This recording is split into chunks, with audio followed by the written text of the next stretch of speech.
Hello, world. Welcome to our show.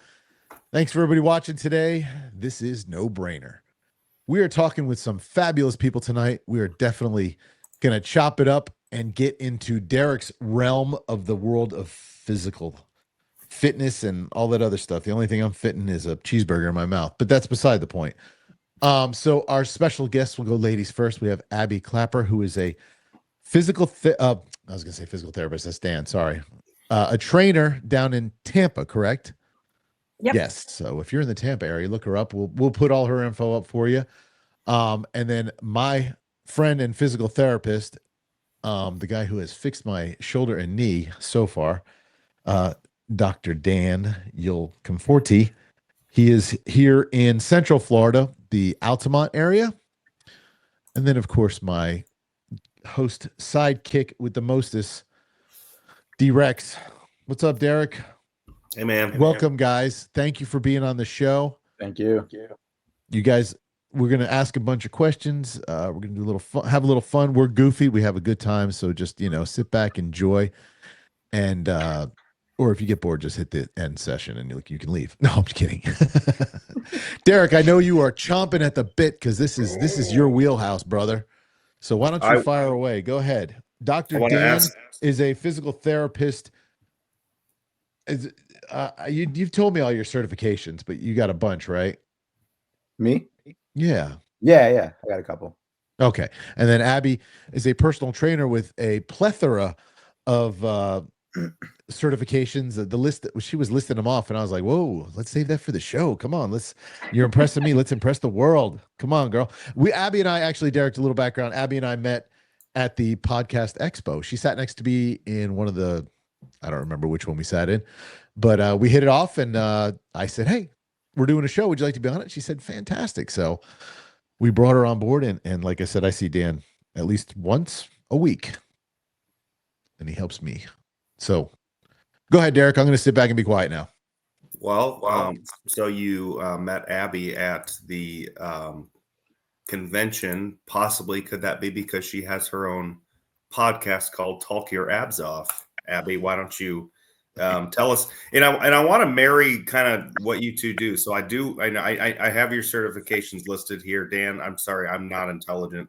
You're going to have you list yours off too. But I know there's kind of a marriage between these two worlds of physical therapy, obviously, and physical training. So I love nutrition too. I don't know how much that goes into your world or so, Abby, but what's a daily routine like for you? Because you seem to be involved in so many different things, including your podcast.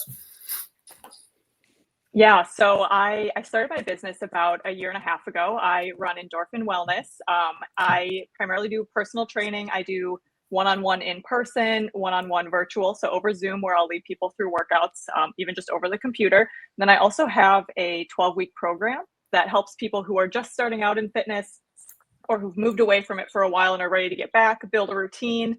It's 12 weeks that's really centered around tracking your food, getting your exercise in, getting your movement, and building that routine. So it's a little bit of what I do. And then about 6 months ago, I started Talk Your Abs Off, which is my podcast. It's just an extension of my business. So I wanted a way for more people to hear about ways that they could be healthy, how they could incorporate exercise, healthy eating, and find what works best for them, because fitness isn't cookie cutter. So what works for Zach isn't going to work for Derek, isn't going to work for Daniel. So everybody needs something different. It's about finding what works for them.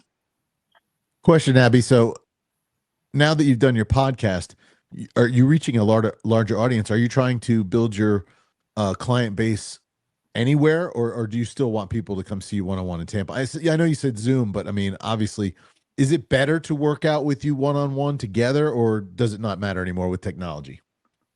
It actually doesn't matter. After COVID happened, the industry really exploded virtually. So my online program, my Jumpstart program, you're able to get workouts right through an app that I have.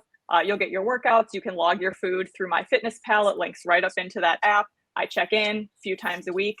So working with me virtually is very similar. You get the same results as if you work with me in person. Very cool. Very cool. Obviously, that's not the same for you, Dr. Daniel. No, I see people exclusively in person. It'd be a little tough for some of the things we do. And not to say I haven't tried it. It's just, yeah, it's tough. You can't put your hands on somebody. Exactly. So, Dr. Daniel. Or Dr. Dan. I thought he was asking my full name earlier, but yeah, Dr. Dan's easy. I really want to call you Dr. Dan. I hope you don't hate me for that. No. I just think it sounds really sharp. Exactly. New Horizons Physical Therapy, Altamont Springs. Optimizing human performance, orthopedic issues. Just going over your bio. What's your origin story? How are you called to where you are right now? How was that journey, and what do you love about it? Tell us a little bit about that. Yeah, for sure. So I went to UCF for undergrad. I luckily got in there for grad school as well, so I was able to stay in Orlando. And I graduated in 2020 from PT school. So obviously it was the thick of COVID. There was no jobs available. If that wasn't the case, I had my heart set on leaving Florida. My family's up north, my wife's family's up north. But obviously with COVID just happening in 2020, like it didn't make sense to leave. So no, not at all. Kind of, try to find a gig that made sense, that I wasn't having to like commute super far. And there was no like outpatient ortho gigs anywhere, because a lot of those clinics were closed down, and Right. people were just not working in those settings. I did some like home health kind of assisted living stuff for a couple of months. Then I finally found an outpatient gig. And one thing I'll say is like and this is probably true for a lot of professions, like you go to school thinking you're going to do one thing, and like you have the vision of what it's supposed to look like. And then you get out of school and like you're thrown into this corporate environment, and it's the exact opposite of what you dreamed for. So I got thrown into that corporate environment. I was working for Orlando Health for a couple of months and quickly started to burn out. So just being surrounded by, my seniors who are, more experienced than me, they have more years in the field, and they're even more so burnt out. And then you're also surrounded by patients that don't want to be there. So it's just a recipe for burning out a new grad. So kind of just took the leap of faith and started a side hustle, and was 100% mobile at first. I was driving people's houses, weekends, evenings, got busy enough where I was able to kind of go part-time at my corporate job. And then about 2 years ago, I went full-time into my business, and haven't looked back. Don't plan to return to the corporate atmosphere, at least not in like the physical therapy realm ever again. So you both have similar skeleton bones here. I'm hearing similar themes starting in the corporate world, and then in the last 2 years kind of finding your niche, or maybe we'll call it finding your calling, right, of what you really want to do, and then going for it's almost like you seem to obviously different paths, but a lot of similarities in your career, and then where you've headed because of that. Because Abby, I was reading about you too, and that's kind of how it went for you as well, right? Yeah, so I actually worked in corporate wellness for 5 or 6 years. So I managed fitness centers within corporations. Companies had gyms like in their buildings for their employees. And so I was managing those gyms, teaching group exercise classes there, doing personal training for the folks there, running wellness challenges, step challenges, things like that. Similar to Dr. Dan, you can definitely burn out in the corporate space, especially after that long. And it's so funny. I was just talking to someone else about this recently. I didn't choose to leave corporate. It was a decision that was made for me. The company was moving to a different site. And so I had to find something else. And I never thought that I would start my own business, but here we are, because it just seemed like the logical next step. So do you work out of your, do you have a gym you work out of? No. So similar to Dr. Dan, I drive to people's houses.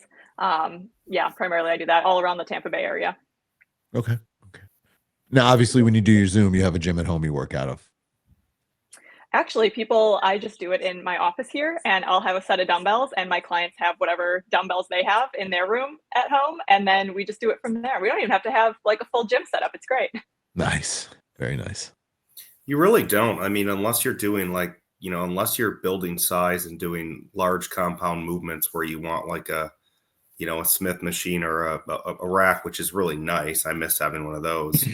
Just having like my setup in my gym is just a simple Bowflex, adjustable dumbbells, a bunch of free dumbbells, free barbells, a couple benches, and some bands. And really, I mean, I would say that the only major limitation that you have is, building size in your legs. But even with that, there's, kettlebells that we have as well, and dumbbell squats and things that you can do and get really creative. I mean, to me, I don't know what y'all would think, because Dan, I know you're into lifting and fitness, and I imagine potentially like hormone optimization. I'm guessing that kind of stuff interests you, right? And yeah, absolutely, nutrition, all that stuff for sure. yeah. So, I mean, to me, the most basic universal piece of gym equipment I personally could have, or would be like the adjustable dumbbells from Bowflex, kind of the Nautilus, and the amount of work you can do just using those is pretty remarkable, I would say. Yeah, I feel like saying you don't have equipment is just another excuse for people not to work out. Yeah, all you do is go on. Well, it used to be you'd go on eBay or Craigslist about in February when everyone gave up, and you would buy their adjustable dumbbells, normally 400 for about 175, and I mean that pays your gym membership for the rest of the year, and then saves you the pain of the MRSA around your waistline and the commute and changing clothes all the time. So, man, we made that decision to go from gym to home, I think probably back in like 2012, like a long time ago. And I've never looked back personally. So, so Dr. Dan, can you explain, and again, this is just kind of reading your bio, but explain like what PT involves. What do you do with Zach? I mean, that's probably a huge challenge, right? You got to fix this big. I know sorry. And, and I'm reading here, like, you have a passion for optimizing human performance. Yeah. So I would What say, would you say? A big piece of that is everyone thinks that like exercise alone is a solution, when exercise is a piece of it. But I mean, for the most part, people are exercising, 5 days a week, an hour and a half each time. Like there's so many other hours in the week where people can be moving poorly or positioning themselves poorly and just be unaware of it. And they think that, my nutrition's on point, my sleep's on point, I'm exercising. Why am I still in pain? And why am I still having this recurrent issue? There's just other things that people don't realize because unknowing to them, it's not contributing. And I'm talking more from like a pain perspective, not necessarily like someone's just trying to get fit. That's more my world, is people that are, suffering from an ache or pain. So talking about like optimizing performance is just your performance as a human in general. It doesn't necessarily pertain to like athletic performance, but just like the human experience on a 24-hour clock. And where can we get these small wins to help someone be a little bit less bad and less bad and less bad until they're better? Because PT and rehab, it's not a quick fix. I don't truly believe that there's anything that's a true quick fix. I don't think it really exists. There's band-aids, but I think that really optimizing the way you move on a 24-hour clock is really the road to not only getting out of pain, but staying out of pain long-term. So what would you say is a real common finding that requires correction? And do you see a lot of injury due to imbalance or overutilization? For example, right? When I was in my early 20s, you want to build your chest as a dude. So you're always doing pressing movements, right? Until you finally get really crappy pain in your what would you call it, rotator cuff here? Yeah, shoulder. Yeah. And man, I remember I learned really early on, it's like that's coming not from that usage, but an imbalance in your rear delt. And a lot of the PT I would see people do is just basically what do you call reverse flies or rear delt? I don't remember the proper terminology, and so I'm like, okay, I'll start doing that. And that was probably 12, 13 years ago. I've never had a issue ever since then with any type of pain in my upper chest or my shoulders or anything. Just based on the imbalance, and then spending a lot of time doing rear flies and building those rear delts, and imbalance solved, right? Do you see that? Do you see stuff with hamstrings because you've got weak quads? I mean, what stuff do you deal with? Like, what's normal? Yeah, so I see a lot of spine, but talking about like shoulder injury specific. So I would say 90% of the time, like shoulder pain is not actually coming from the shoulder. And Zach can speak to this, but it can be coming from one thing, like you spoke about, just like a weak kind of posterior muscles, whether it be your rear delt or just like your shoulder blade muscles in general, or it can be coming from your neck.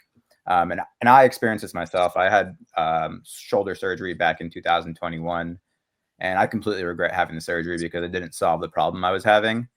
Through my own education and experience, I later learned like what the true issue was, which was exactly what you're talking about. Just the stabilization of my shoulder blades was not supporting my overhead movements. And they saw something on my X-ray on my shoulder, on my clavicle, and he's like, okay, you're broken, I got to fix that. So he shaves them off, and then 6 months later, after I got over the post-op pain, I was in the gym shoulder pressing with the same exact pain again. So it didn't solve the issue because that's not where the pain was. Like, yes, I had that kind of, that impairment on the X-ray, but that didn't tell, like, the doctor in that 5-10 minute appointment wasn't assessing how my shoulder blades were moving. What kind of doctor was that? I'm just out of curiosity. Yeah, orthopedic surgeon, shoulder specialist. Shoulder specialist, but not necessarily a movement specialist, right? Like Zach and I will complain to each other a lot too. Like I'm originally from Michigan. Abby, I saw you were Wisconsin. Dan, where was your family from up north? New York. Okay, so and Zach's got New Jersey roots, so we can all travel back up to the snow right now. And I remember for years and years, from a hormone optimization standpoint, I don't know how well this piques your interest, in terms of what your fields cover. Maybe Abby a little bit with sports medicine, I don't know, but I remember being proactive and getting blood work multiple times a year and kind of just seeing where my hormone panel was, and had a overall testosterone of like maybe 400 or 500 nanograms per deciliter, or what would it be? Per DL, I forget what that unit of measure is, but anyway, it doesn't seem bad. But in my young 20s, I felt, I don't really feel that great. I'm talking to basically a general practitioner who's saying, well, here's the range for all men of all ages, 290 to 900, and you're 410, so you're perfect. And I'm like, well, I think I'd be perfect for like a 65-year-old man, but I don't know about a 22-year-old dude. I don't feel that good. Fast forward, and I'm getting back to kind of how doctors solve things and then how specialists solve things based on what the actual treatment may be. And in that case, man, I remember taking, under the table, clomiphene to, which is a female fertilization drug, but for males, it actually raises your testosterone because it's got to keep up and surpass the estrogen. And getting my own T up into like the 800s. And I would be like, I need to do this legitimate. And I would go to endocrinologist and talk to the blood work people. And they would just, every time I would mention it as a common off-label use, they'd just give me the wicked, the people's eyebrow, like I'm some kind of weirdo. And meanwhile, I'm reading about hormone optimization and all these things while I'm on my fitness journey. Fast forward years later to Florida, walk into a T clinic, say, hey, I need clomiphene and anastrozole. I need it legit. I'm sick of buying it. And they're like, bloods. Okay. It's like, cool. Like I can do things that make sense, right? Because this is a person, this is a specialist who is in this field. And so that's what I really appreciate both of you, is that you've got a specific interest in the needs of your clients instead of a general doctorate where you've got all the knowledge in the world, but maybe your spectrum of broad knowledge is a little too broad in dealing with those specifics that you talked about, Dan. Yeah, for sure. That's very true. And orthopedics especially. Abby, how often when you get a client, new client, old client, whatever, are they just working out completely wrong? And you got to correct them so they don't hurt themselves. Because look, I know for a fact, Dan has shown me a bunch of stuff that I was like, I probably should have known that, or maybe I should have hired that, personal trainer and learned a little bit more, because like I thought I ruined my shoulder. I was doing incline, dumbbell presses, not a lot of weight, like 20, 25 pounds. It wasn't massive. And I just remember bringing it down and going, oh my gosh, I just blew my shoulder out, And So I'm going to my chiropractor, trying to get adjusted, trying to get it fixed, you know, because I don't want to go see a doctor because they're gonna go, okay, we got to put you on this med, or we gotta do surgery, and I've had enough surgery in my life, and and then I run into actually we met on, was it a Facebook, Dan, wasn't it? Yeah, it was a Yeah. Facebook ad originally. It was a Facebook ad I responded to, and I said, let me just give it one last shot. I'm gonna go to a physical therapy. My best friend's a chiropractor, and he's like, yeah, check him out. And and Dan even realized, he's like, it's not your shoulder, it's you jacked your neck. Your neck's all messed up and it's pushed on a nerve that's causing the pain. And now we're working to get rid of that and doing things that, and he makes fun of me because I mean, I haven't worked out in a while, and I'll be doing stuff with really super light weights and my arms are shaking. He's like, oh, you're so weak. I'm like, yes, I am. Well, now, did you But you're respond doing to it that properly. But yes, I'm doing it properly. Or that's the whole thing. We did, I forget what we did. Oh, it was the lay down planking where, you know, I was pushing the pelvis up, Dan, and it's Last weekend? yeah, when I had the 25 pounds or whatever on my stomach, and I was doing the bridge. Yeah. the bridge. Man, my abs were killing me the next day. I'm like, dude, I am a wimp. What the heck is wrong with me? So back to the original question. Is it every client really you got to correct everything? It's a lot of teaching. So, you know, some people just they don't know until they're taught. Because you can watch on, you know, YouTube, whatever, as much as you want, and it'll get you so far, you know. So Right. I will say, for like my online clients, they get like form videos sent to them for each exercise with different cues, just as if I would cue them in person. One of my clients, she had never really, you know, she had done like a lot of cardio growing up. But then when she started working with me, we were doing, you know, really light weights. We start with light weights so that we can get the form correct, move the muscles how they're supposed to be moving, and then we can progress the weights from there. But it's definitely, I go to the gym. My husband and I go to the gym here locally, and every single day I'm seeing people on the gym floor somewhere doing something wrong. You know, they've got compensations. They're using muscles they shouldn't be using when they're doing an exercise, and it hurts my soul a little bit. But I'm just glad that they're there, right? I don't judge. I just say I'm glad you're there. Do you get the bowing, grunting, alternating dumbbell guy where it's of course. That's throwing not my his back? clients. And But Dr. Dan said they're like, gym. no, you're back, your lumbar is gonna be shot. I mean, I've been that guy before, like back in college. So like I get it. Well, I mean, as you get older, it's like there it's maybe not as much about the strength weight progression as much as making sure you don't get injured. Do you know what I'm saying? Like because you start to dry out and your joints get kind of funky, and you'll get, you know, oh, I slept on my back wrong, so it's going to hurt for 2 weeks unless I throw Tiger Balm on it and get, you know, massage out what's there and all that stuff. You know, I think as you get older, that ego, or, you know, base lifting or whatever you want to call it, is kind of like, it's not like you just don't think it's cool maybe anymore. It's like you can't, because you just get injured like immediately, you know. I think we've all been guilty of that in our early 20s, you know, trying to just get as many reps as possible and just, you know, throwing our body around. And it's like, okay, hold on, let's just think about how this muscle is moving right now. Let's think about tearing and contracting this muscle, and really, you know, give it something to repair and recover from.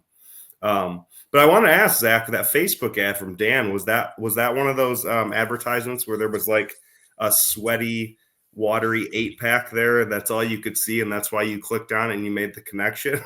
No. I don't remember the ad, to be honest with you, but no, it was not. So you mentioned you would click on. You mentioned, Zach, you went to a chiropractor before seeing Dr. Dan for PT. Dan, what or Zach, I don't care. Zach, I'm not going to get too heavy into your PT so that you don't have to get Dan in trouble from a HIPAA standpoint or whatever it may be. But I can talk about it. Dan can. You can talk about it. So yeah. What are some key differences, Dan, in what you do versus a chiropractor? And you know, what are your beliefs like? You know, why are your beliefs so strongly with what you do, or are they not conflicting necessarily? So it depends on what type of chiropractor you're talking about. So if you're talking about like what everyone pictures as a chiropractor, you go in and you get your back cracked. You're there for 10 minutes and then you kind of walk out. What I do is very different than that, but there are chiropractors out there that are more rehab, centric. They're rehab chiropractors where they utilize their hands, but they also teach people how to move better and educate them on those kinds of things.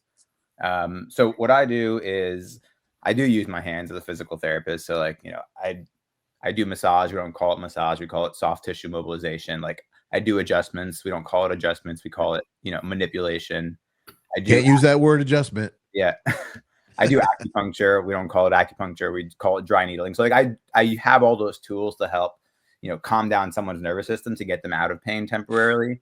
But that's all it is. It's temporary. It's not going to solve the long-term problem or the root cause of why someone's having pain.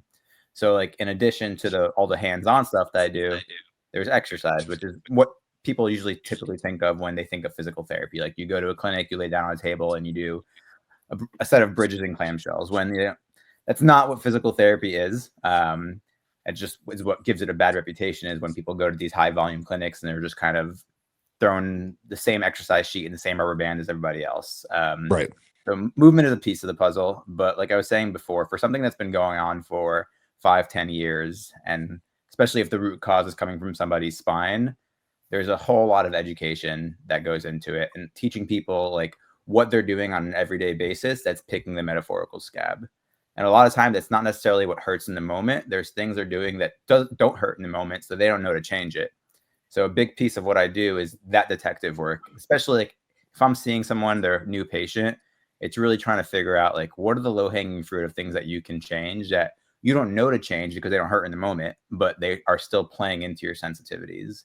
So with all that, it takes more than 5 to 10 minutes. I'm not just cracking someone's back and sending them on their way. My evaluation process is a lot longer, and then I'm seeing people for an hour per follow-up, but also it's a concierge model in that like people have the ability to ask me questions between sessions, and I have the ability to keep people accountable between sessions. Yes. Because the work happens outside the clinic. Like I'm there to educate people and give them the tools, but someone really has to be, disciplined and motivated to actually do the work outside of the clinic. Because I can give them all the tools, and if they're not actually implementing it into their daily life, I'm going to be hitting my head against the wall, which happens.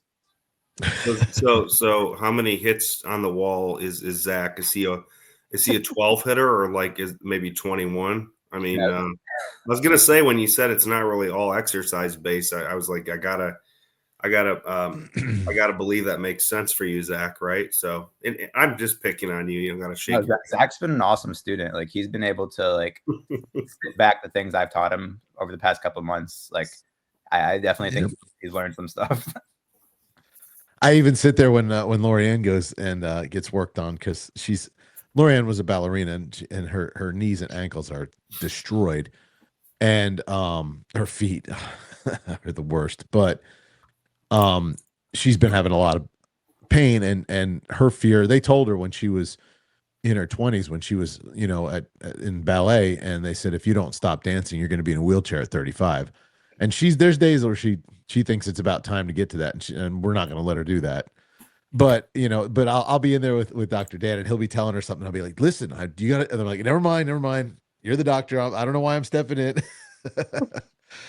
But I have learned a lot, and it's sad because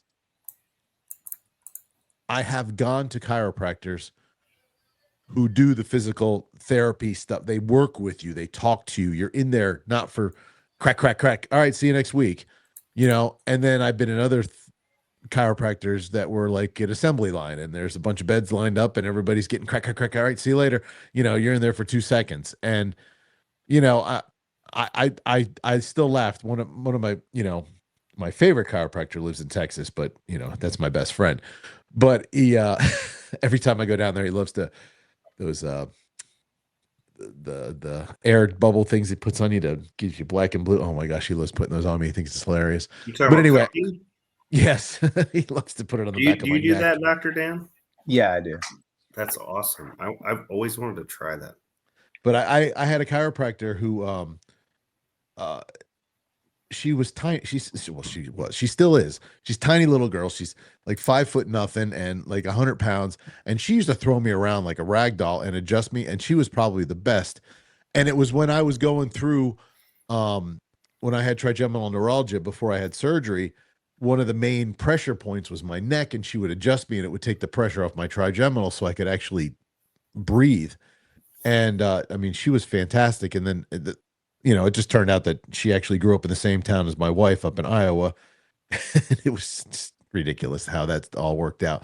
But like I said, I learned a lot from my chiropractors. I talk to my best friend all the time. Me and him text back and forth. I ask him questions, and then I'll go back to Dr. Dan and tell him, and he laughs because he knows I'm asking Wes stuff. But Dan has taught me a ton of stuff, and I love the fact, and this is why I promote you all the time. Dan, I promote you all the time because no small task. You've impressed me because your bedside manner, for one, is amazing.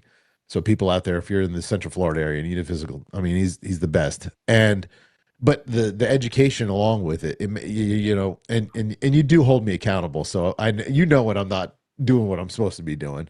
I mean, like, I don't have weights. He's like, so what? Go grab a couple cans. Do you get to yell at Zach?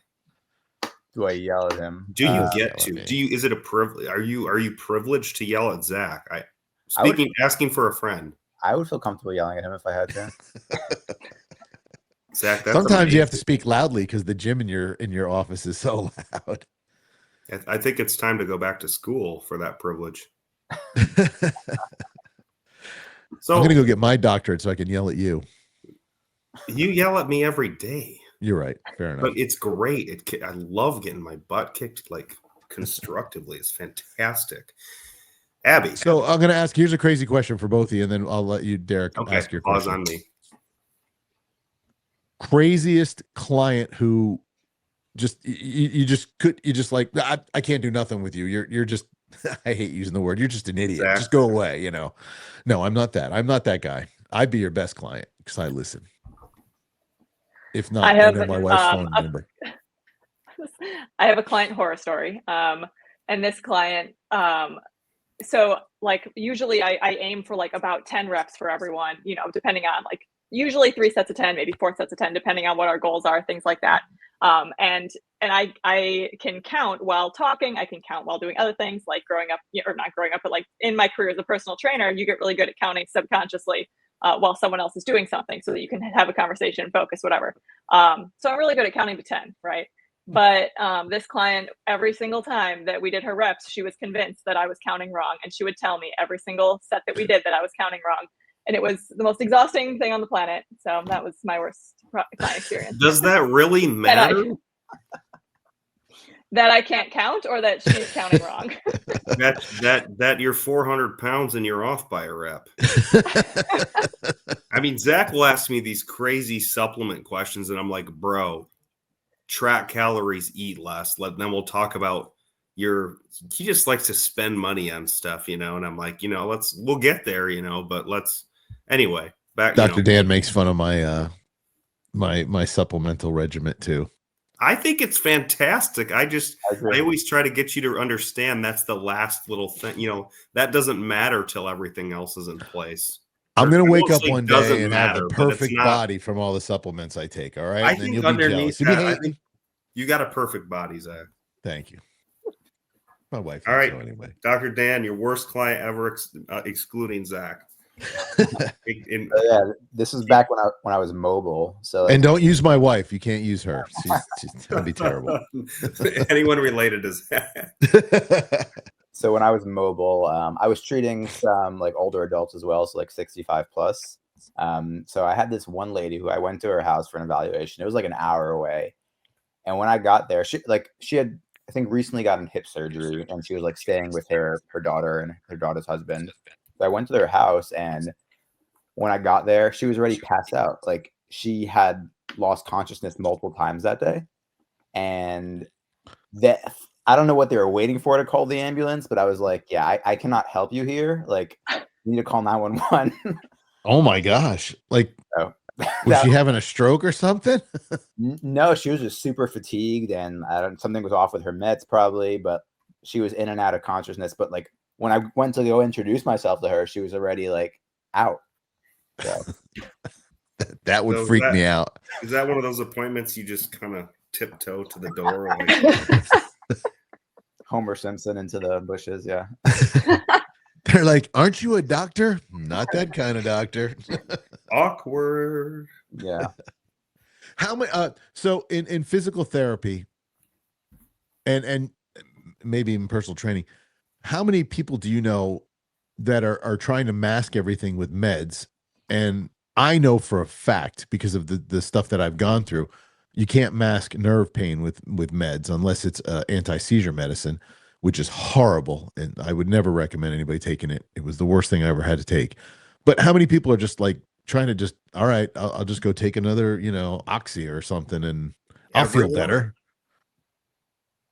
Yeah, I'd say for me, because I'm an out-of-network practice, so I'm not necessarily the first line of defense that people go to for physical therapy. I'm usually people have tried physical therapy and kind of failed out of the traditional system. So most of my clientele, I think they're of the mindset they're trying to avoid medication. And people, okay, I think society as a whole like has this, consensus that like I want to avoid opioids, I want to avoid medication at all costs. So it's not something I deal with necessarily. But I have some people that have had chronic back pain for the past 30, 40 years that they're trying to just cut back on Oxy. And, I set expectations from day one. It's like, I'm not going to get you to 0 out of 10 pain. Like I'm a clinician, not a magician, but I've definitely helped people cut back on the amount of opioids they have to take. That's a horrible drug. Horrible. I've been on all of them. So yeah, you had a whole list. You had a laundry list, man. Yeah. I think Dilaudid was probably the toughest. Yeah. You told me that. Yeah. That was horrible. Ugh. It was, I remember the pill I was trying to remember the other day that I took. Derek, I was telling you that there was one pain pill that I used to take and now I forgot, but it used to make me like violent, like angry, like Lorianne will tell them if they come in with it. She's like, no, do not give that to him or you're fighting. You guys are all fighting him and get everybody down here because he's brawling. So I don't remember what it was, but there is one pain pill out there they gave me. It was not a happy scene. Wasn't Tramadol? No. Starts with a V, I think. Vicodin? Yes. That's what it is. Vicodin is fantastic. Oh, it makes me want to brawl. That and Jack Daniels. So I just stay away from both of them. The old 80s rock bands are like, where they would have the little acid. Let's just say 80s rock bands, not old. Okay. Well, you remember maybe before that, like acid rock, or like the 70s. Like the first music videos that came out and you'd see unicorns flying around with rainbows and stuff. Yeah. I've had twice in my life where I've required Vicodin mono. The headache was so bad. And then I think wisdom teeth or something like that, minor stuff. And I can tell you what, I've never taken one outside of those prescribed moments, but in the 2 times I did, it was one of the most enjoyable experiences I've ever had. Just on the couch, good 6-7 hours, rainbows and fantastic movies, and just if life were simpler, man. I'm not. See, I don't get that enjoyment because I think that's one of those things where so many people react so differently to it. The pain pills just knocked me out. I'll never forget. I had kidney stones and they gave me Oxy, and I was playing Xbox and I took a half of one, just a half. Woke up 3 hours later, just with drool all over myself. I'm like, what the heck? So yeah, I stay away from them things. But I've also learned over time, it doesn't do anything for you anyway. So, but I'm sure you guys run into that quite often. Especially, I don't know, Abby, you probably don't have clients that are like gym rats, like the hardcore big muscle heads who you're gonna deal with a lot more worse things. Yeah. Well, now you're going but to I will say drugs. Yeah, I will say some of so I also teach group exercise classes and I teach at a country club locally here. And so I work with a lot of older women. I would say mostly older women, some older men, but mostly older women. And right. I really am like pro physical therapy. Like I will recommend physical therapy to people if they're having an issue. And I find that some of my younger clients are way more interested in going to physical therapy, then my older clients, I'll be like, oh, did you talk to your doctor? Did you go see a physical therapist? And they're like, oh, no, I'm just going to go get another cortisone shot. And I'm like, you should probably get that looked at by somebody who can maybe try to help you work through that. So I don't know. I had a friend who was getting those in his knees all the time, and I like within a couple days he was back in pain. I'm like, what is that? Why do you keep doing that? I mean, go to a physical therapist, go to a chiropractor. My chiropractor, the girl, Dr. Rama, who would adjust my neck. I mean, she adjusted everything, but she could adjust my knees. I mean, it was pretty impressive, the stuff she would do. Yeah, but are some of your, by your, I mean, Dan and Abby, talents and gifts almost contrary to, 2025 mainstream medicine, big pharma, just patch it up with, you know what I'm saying? Like you just said that, Zach, why would you do that? Well, do you think that's all their decision completely? Do you think, you know what I'm saying? Or do you think that's assisted and driven and I'm not trying to be sinister or no, I'm 100% agree or anything like that, but we know the state of modern medicine and modern, healthcare, professional versus, what you two practice. I don't know if you want to categorize more towards holistic, right? Like more rational things that work because they work, as opposed to who paid the most for a study to say what they wanted it to say and then pushed it to the doctor's office to give that to you as your Band-Aid. Be real, that's real, right? And I mean, do you find yourselves fighting that at times, like not like really struggling with what people come to you with and what they've gotten from their GP or their primary care physician in any sense? Do you see that a lot? Does that frustrate you? Does medicine frustrate you? I mean, what's your gut? What's your why? I mean, what's a perfect world? So my primary clients are women in their 30s. And a lot of times women in their 30s will have like a variety of different chronic conditions, whether it's thyroid, PCOS, endometriosis, things like that. Mm-hmm. So I've heard so many stories of people who went to their doctor and their doctor didn't listen to them, didn't take them seriously, and they've had to live so long with it in just this chronic pain or with these chronic issues.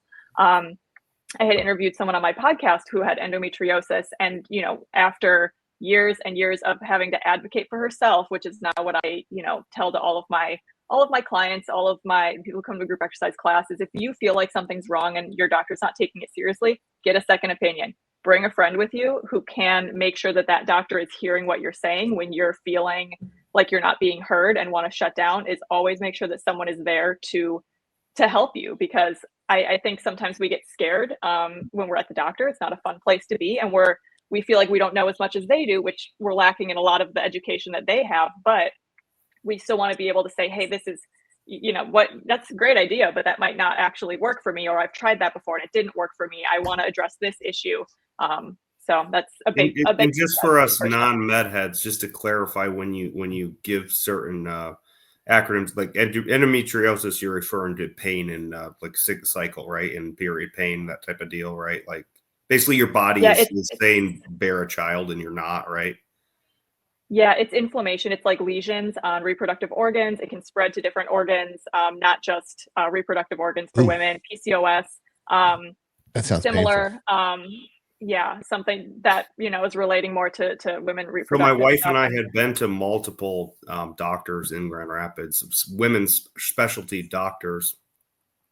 What do you call that? OBGYN or OBGYN, yeah. Mm-hmm. Yep. And just bringing that up was nothing but like, well, these tests say no, so you're crazy. So I think a lot of people in the doctor's office, which is wrong, by the way. I mean, I've experienced good medicine and off-label medicine that works, right? So my opinion, from being someone at a young age who actually was like really proactive with my health, like the only time I would go once a year for a checkup in my 20s, they're like, why are you here? Well, because that's just my insurance lets me, and then give me blood work. I want to just see if I'm normal, and you know, the healthcare system says we won't cover any of that. And it's like, well, why? You know, like I'm going to prevent a lot of bad crap in the next 20 years. I'm a great investment. It doesn't matter, right? They don't listen. But I think a lot of us in a doctor's office feel like this is the person, obviously, with the expertise, the medical knowledge, the education, the respect, they're going to diagnose. But there's not enough doctors out there taking the scientific approach of understanding that that person in your office, no matter what you know on theory and experience, they know what they know about their own body. So no matter how experienced you are, your client knows their body better than what you know about medicine at any given time. And if you can't find a marriage, in my opinion, there's deeper digging that should be done, whether it's a second opinion or like I'll tell my wife, don't leave. Just say, hey, no, this isn't right. This isn't right. This isn't right. And when my wife had blood clots, they misdiagnosed her for pneumonia 3 times on 3 separate nights in the ER till her father, an internist, said, does she have a fever? I said, no. And he said, leave work and get a CT scan. She has blood clots. And that was a trip that said, hello, we're here for a CT scan, not for what our symptoms are. Give us CT scan. Yeah, she has blood clots. So it's like I find it's almost when specialty medicine gets so experienced that they skip one part of the scientific method because you might be that 1 out of 1,000. That's the time you are. And that's the time that test should have been done. And of course, we're trying to mitigate cost and, not strain the systems or whatever it may be. But I've seen that time and time again, where if you are that example that they skip over, it's just a complete and utter misdiagnosis or waste of time, because your body doesn't lie. Your body never lies. And you might not be a doctor and you might not know crap, but your body does know there's something wrong or something abnormal, especially if you've known what normal feels like to you. In that case, I give a very good plug for the Mayo Clinic. But wonderful people without the admin layer that get down to business and do the tests and every single test in the book until it's exhausted, and then make a diagnosis from that. So, okay, rant over. How does that affect? What do you feel about those statements, Dan? How does that affect your practice? How do you take all your education and your experience, and you're always still learning, and how do you see every single client as an individual? What are your techniques for listening and trying to find that common ground? Is there a time where, like you obviously said, you have a fact-finding session, right? Yeah. What does that entail? And when do you start? When does your gut go ding, ding, ding? And you're like, hey, we gotta go this way. Yeah. So a lot of times people have told their story multiple times before they've seen me. And sometimes they're heard and sometimes they're not heard. Like you said, like a lot of times people go to a doctor appointment and they feel rushed, and they want to go in and say 10 things, but they by the time they get out, they realize they had only gotten 2 things off because they were nervous and white coat syndrome and all that kind of stuff. So I really tried to come off as like a collaborative person, and I'm not God. I don't have a God complex. I'm a human like anyone else, and I'm here to bring my expertise to what you're telling me. It's like, obviously I have my biases. I'm not naive to think I don't. But I think that hearing somebody out, hearing their frustrations, like what they've gone through, what failures they've gone through in the traditional route, and being able to draw similarities to, other stories I've heard, like telling people like, that's common. Like, I had other patients that have had the same experience. So like, you're not alone in this. Like, I think when people realize that it's not just them that's failing out of the traditional medical system. It's the traditional medical system that's failing a lot of people.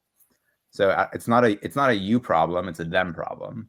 And I was going to ask you, as time goes by and you have more and more experience under your belt, do you find yourself more and more drawing from your gut of precedence, right? Your gut of like, oh my gosh, what you're telling me, I had with a client 4 months ago, and I thought it was something else. And this leads me to believe we should try this out and see if it's the same thing. You find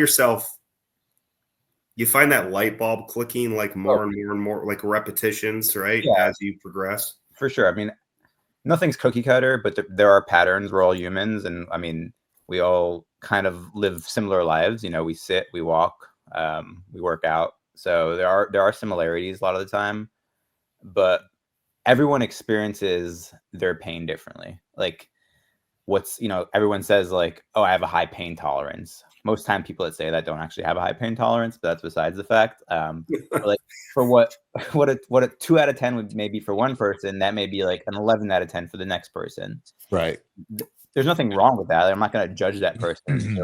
They're feeble and weak minded. It's like, it is what it is. And I need to meet them where they're at. And when it comes to physical therapy, people have this perception that physical therapy is supposed to be painful when it's really not supposed to be painful. Like, it should be the same amount of stress you experience when you're working out. Like if physical therapy is Uh-oh. Dr. Dan times 2. Do we have 2 Dr. Dans on the screen? That's amazing. That is amazing, Zach. What is going on? We technically I cloned him. Just for clarity, Zach has a high flatulence tolerance. Oh boy. Here we go. I have a high hot sauce tolerance, so just want to let you know that. Let me see if I can get rid of this. How was he reincarnated as a different? I don't know. How did that work, Dan? What did I have no idea. All right, I'm gonna if it kicks you out, just come back in. Okay. You've got to try it. There you go. There you go, Zach. You got it. Thank you. Kicked by Dr. Dan was kicked by Zach. Don't kick your physical therapist. Hey, he might just get you back. He might spit in your food. That's all right. He can. You know what's funny? He's talking about the pain threshold, and I do have a pretty high tolerance of pain, but physical therapy is not painful. I do equate it to a good workout because I'll feel it the next day, and it's not pain. It's like, oh, all right, I'm sore. That's good. He gave me a good workout. As probably I'm sure Abby, your clients say the same thing. They got the good workout the next day, right? Mm-hmm. Yeah. Yeah. So when let me switch over to you for a second, Abby. Do you have different levels that you try and attract for clients, or does everybody come in? I know not everybody's not cookie cut, not everybody's the same, but I mean, do people just come in and go, I just want to do a little bit of this or that, or do you say, all right, we're doing all this and do all that? It's a very good question. I like to sit down with people beforehand, similar to how Dr. Dan sits down with his clients. And I like to know, what have you done in the past that's worked? What have you done that's not worked? Have you worked with a trainer in the past? What did you like? What did you not like? So I guess the full, are there exercises that you don't like? Things like that. So try to get the full picture before, going in with them so that I can kind of create something that's personalized to them. I don't know if that answers the question, but the majority of people just want to be healthier and like the females that I work with want to be stronger, more confident. That's like one of my biggest pitches is you want to be strong, You want to be confident, we can work together, and that's what we'll achieve. A lot of times with that comes, maybe losing some pounds with it, maybe changing body composition. So, but a lot of people the people that I work with just want to be healthier, have better blood pressure, things like that. I think Zach was looking for these levels like beginner, elderly woman, bodybuilder, meathead, and it sounded like you were communicating more. You take a personalized approach. I think that no, she answered the question that way because she does. So it doesn't sound like she has the cookie cut. Here's the sheet, circle which one you want to be, and then we'll work on that. Right. I will say I don't work with people on bodybuilding. That is something I truly don't understand. Because it just takes so much time, and the nutrition and just everything that goes into it is not something that I coach. So kind of a good way to explain it. When I went to college, there were 2 directions that you could pick in kinesiology. One was strength and conditioning. So people who usually work with athletes, help people grow, big athletic muscles, whatever. And then there was general population. So people who have high blood pressure, people who have cardiovascular disease, things like that. And those are the types of people that I work with, are just the people who just generally want to be healthy, and maybe gain a little bit of muscle, tone up, firm up, and yeah. Okay. So if I come to you as a client, I want to lose weight, get back in shape. Are you going to put together a package that includes my nutrition and workout, or are you strictly leaning towards the workout? So I primarily lean towards workout. I don't have a nutrition certification. However, I do have my clients track their protein because making sure that you have enough protein is paramount to making sure that you're supporting the muscle that you're building. It also Yeah. keeps you full longer. So I do have people track their protein, and a lot of times, once you track your protein, the rest of it kind of falls into place. Is a it lot tough of You times. get satiated off those calories, so that kind of helps out. So, Exactly. how Yep. has Is how has the avian flu crisis affected you? I've missed my eggs for so many months, and I'm really sick of paying $1,000 for a carton of eggs. Yeah. I stopped I buying don't know them. where you guys shop. I'm buying eggs at Publix. I get a This- 30 pack for $14. Well, I think we might have our haughty toddy free range. Like to me, Yeah, honestly, I to me, see you're honestly, probably egg I'm bougie, aren't buying you? cage free Eggland's Best 12 pack, and I remember it used to be $3.70, and I'm like, cool, I'm cool with that, dude. That's like I haven't even seen one of those in 2 months, to be honest with you. But the only brown eggs I've seen in Publix in the last month and a half have been well over $6.50, if not up to $8 for a dozen, and I just know that's still not the most expensive food ever, but it just doesn't feel right, man. And you know what? That is just pains my soul with that beautiful complete amino acid profile. I mean, it's just you can seriously, like, remember, Zach, I was telling you how many eggs I used to eat. Like, if there's You one told me the food other day that to you eat can 6 eat whole fairly, eggs. if there's one food that you can literally live off and eat extremely unbalanced, an egg is as good as it gets. Like, there are so many nutrients, every amino acid that exists in the egg. It's a beautiful food. I miss it. Can you tell I miss it? I can tell. Yeah. I want those. I tell you what I love. I go to a client's house, and if they have chickens, I've had every time I've gone and they have chickens, I walk away with at least a dozen eggs. Oh, I was And going to those say, I eggs thought one of the are so chickens would good. go That's missing. where I thought you were going with this. Zach ate Well, we don't talk about that. Hey, Zach, either me- did you hey, one of it's- our chickens? Where did I that tell go? the people, I say, it's either me or the bear. One of us is going to get them chickens. No, you're not going to see me chasing a chicken. No, they usually give me eggs. And I was at a client's house today, and the neighbor next door had a big coop, and I could hear it. And I think Orange County allows you to have, you can't have roosters, but you can have at least 4, if not more, chickens. And it sounded like they had a bunch. And I was like, I should go over there and see if they want to give me some eggs. There's got to be people getting their eggs stolen, man. I keep getting memes where, like, people will have a cart full of eggs, and it'll be like, talking about investments and winning the lottery and stuff. Because I watched the video of people in Costco fighting. They were bringing the eggs to the cooler, and people were fighting over them. I'm like, come on. That was Dan. Eggs. He used the cups. He broke the cups over their head. So, I get hey, my Costco. Abby, Mhm. will you get vulnerable with us? Oh boy. Sure. You Let's do it. you vulnerably posted this morning on LinkedIn, very nice, bright and early, about an article you had in Bold Journey, right? Overcoming imposter syndrome. Mhm. So, Yeah. so layman, I think imposter syndrome means I don't feel like I'm good enough or carry authority in what I do. What do you mean by that? What is your mental, like? Why was that? Is that just because you're young, so you haven't done it forever, or is that because, like, you're not a bodybuilder? I mean, what affects your psyche with that in terms of feeling like you're an imposter and you're not an expert? Because I know it's not the certifications. Because I mean, Zach, dude, like, just go on there. It's like, I'm okay. She's a certified exercise physiologist through the American College of Sports Medicine, certified group fitness instructor through the American Council on Exercise, 200-hour registered yoga teacher. Plus, she has her bachelor's in kinesiology, and whatever, Lord knows whatever else, right? So, what's the deal?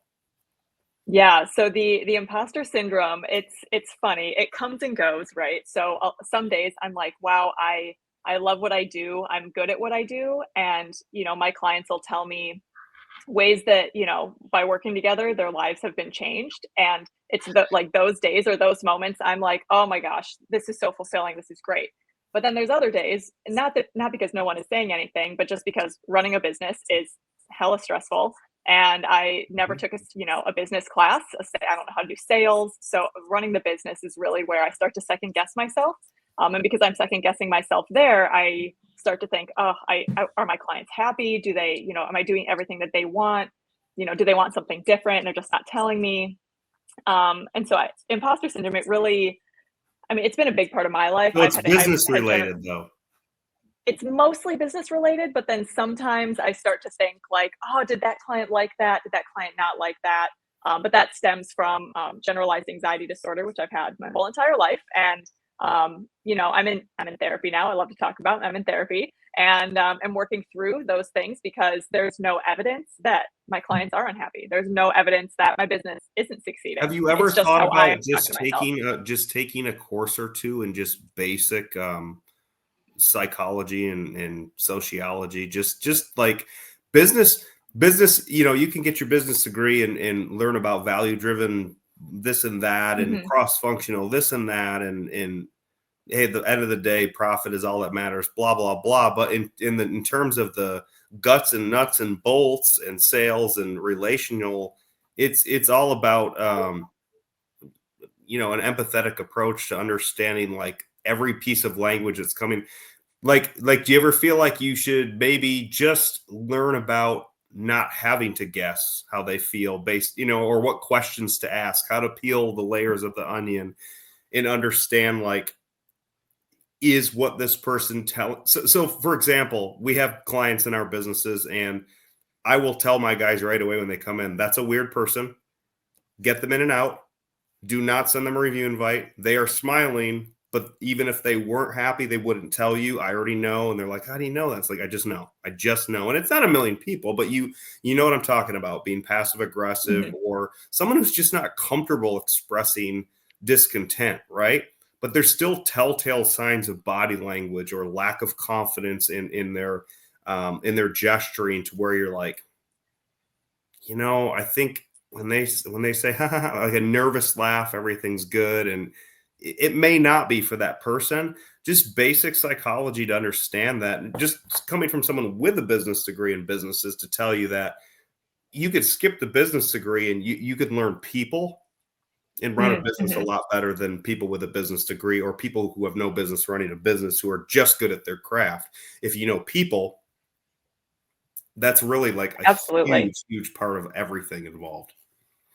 Yeah. And I took a psychology class in college, and I also took a sports psychology class in college. So I have a little bit of both. And I've also been a health coach. So for an app in the past. And I'm a very empathetic person. I talk about this a lot. When I work with my clients, it's all about how they're feeling. Like, I'm a big feelings person. I'm 100% feelings. Like, that's all I'm going to talk about. I have not a single logical thought up here. It's all about how I feel. My emotions are everything. And so I am just very into, like, I try to be really in tune with how my clients are feeling. And that's, I think what some trainers have it, some trainers don't, but some people want, a drill sergeant, and some people want the other trainer to be nice to them. So I think it kind of depends, but I think that the imposter syndrome comes more from myself and just not thinking that, like, doing this by yourself. Dr. Dan, I don't know if you felt this too, but like doing this on your own is like so hard. And if you, haven't done it in the past, or if you haven't, if you didn't think you were going to do it, it'll wreck you some days. That's for sure. Yep. What's your thoughts on that, Dr. Dan? Yeah. I mean, when I hear imposter syndrome, I just like immediately think about like burnout and like sometimes going through like a period of like 2 to 3 days where I'm like, I want nothing to do with my business. Like, I want to change careers. And I feel like, and then your wife slaps you and says, damn it, you're a doctor.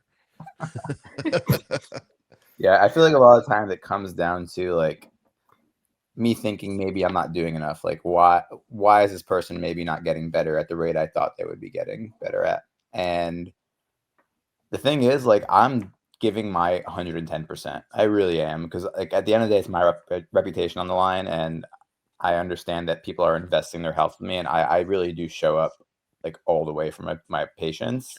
But again, like, there's so many other hours in the day and days in the week where they cannot be implementing the stuff I'm telling them. And I'd be scratching my head like, why isn't this person getting better when it has nothing to do with what I'm doing? I was going to ask you that. I was going to ask you that in terms of the accountability portion. So, Abby, I feel like maybe on your side of things, there's a blunt communication. For example, just asking someone, "Do you want me to be a drill sergeant?" Right? With my best cornerstone or capstone professor said, "Listen, guys, I can teach this class like a professor or a CEO. I can tell you the CEO is going to be an asshole, but you're going to learn more about the corporate world." And we're like, "CEO, right?" And so if your presentation sucked, he said, "That sucks. Redo it.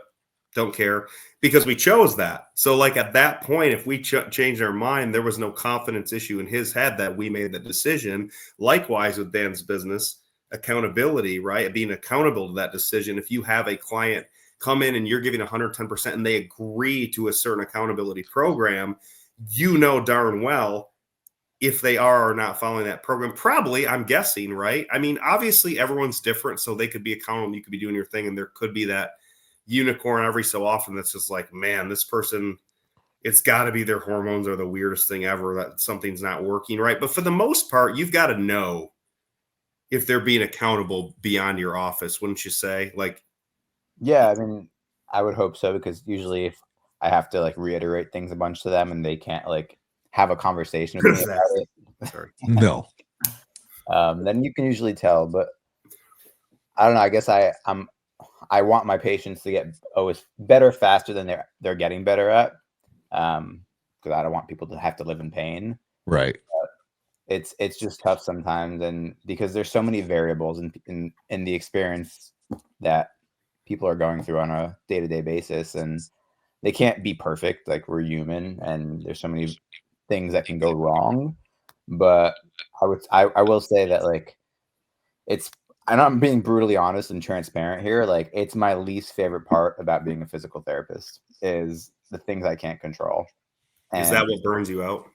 I think so. Yeah. When you give 110 and they might be given 40% when they leave your walls. And no matter if you give 170, you still can't get to that 100 on both sides.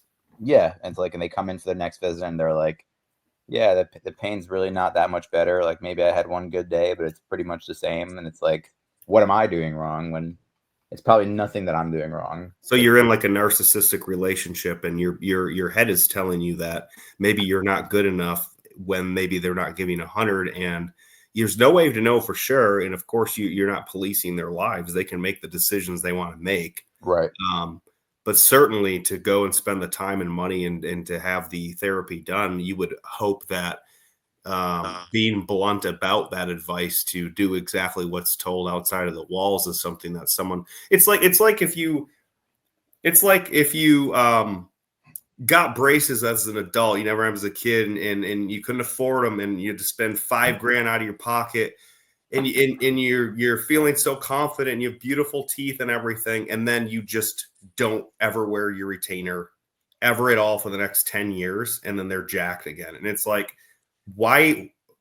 What's wrong with you? Like, if we're adults in the room, there's no motivation. It's just that, like, you have to think about the consequences of not doing that. You don't have to think about the accountability of doing it. You have to think about, like, what happens by not doing that. Like quitting smoking. No one wants to quit smoking, but who wants to be smelly, broken, and unhealthy at age 60 and dying in front of their grandkids? No one. So that's how you quit smoking, right? It's not because you just don't, I don't enjoy this. No, I do enjoy that, but me won't enjoy that later. People won't enjoy that about me later. Therefore, that power is greater than what my gratification wants to do right now. You know, it's funny. I'm listening, and I think, and I really like. I'm glad you brought this up, Derek. I think a lot of people, if not everybody, has one form or another of imposter syndrome. You know, as confident and outgoing and flamboyant as I am, I do sit there and go, you know, with me starting the new podcast, you know, doing the coaching thing, I go, who the heck's going to listen to me? Who am I?